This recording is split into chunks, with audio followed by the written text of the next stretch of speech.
নমস্কার, শ্রী আম্মা ভগবান শরণম। এখন আমরা শ্রী পরমজ্যোতি ভগবতী ভগবানের চমৎকার শুনব। উড়িষ্যার ভুবনেশ্বর থেকে আমি নিরুপমা দাস বলছি।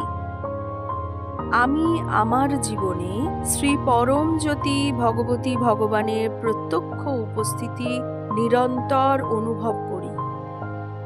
জীবনে অনেক উদ্বেগ ও সমস্যা আসলেও সব কিছু তাঁর ঐশ্বরিক সুরক্ষায় সুচারুভাবে মিটে যায়। 2025-এর 1 থেকে 10ই ডিসেম্বর গুজরাট ভ্রমণের সময় আমার বোন গুরুতর অসুস্থ হয়ে পড়ায় হাসপাতালে ভর্তি করা হয়েছিল। সম্পূর্ণ শরণাগত হয়ে আমি বোনকে তার দৈব চরণ কমলে সমর্পণ করে যাত্রা শুরু করি।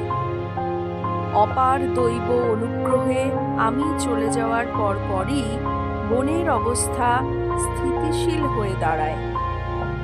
ভ্রমণের সময় গাড়িতে রাখা পানীয় জলের বোতলগুলিতে আমি বারবার বুদবুদ তৈরি হতে লক্ষ্য করি। শ্রী পরমজ্যোতির পবিত্র উপস্থিতির অবশ্যই এক অভ্রান্ত ও স্পষ্ট চিহ্ন। ভ্রমণের শেষ দিকে ভুবনেশ্বরে ইন্ডিগোর বিমানে বাতিল হওয়ার সম্ভাবনায় আমরা যথেষ্ট উদ্বিগ্ন ছিলাম। আবারও আমি বেশ কয়েকটি জলের বোতলে বুদবুদ প্রকাশ পেতে দেখলাম, যা আমাকে গভীর আশ্বাস ও পরম নিশ্চয়তায় ভরিয়ে দেয়।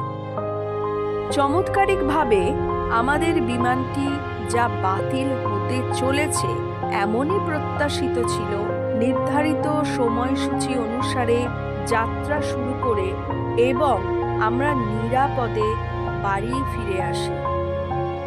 আমার জীবনের প্রতিটি পদক্ষেপে শ্রী পরমজ্যোতি ভগবতী ভগবানের নিরন্তর অনুগ্রহ, যত্ন, ভালোবাসা ও নির্দেশনার জন্য আমি তাদের প্রতি চিরকৃতজ্ঞ। তাঁদের দৈব চরণ কমলে আমি চির সমর্পিত।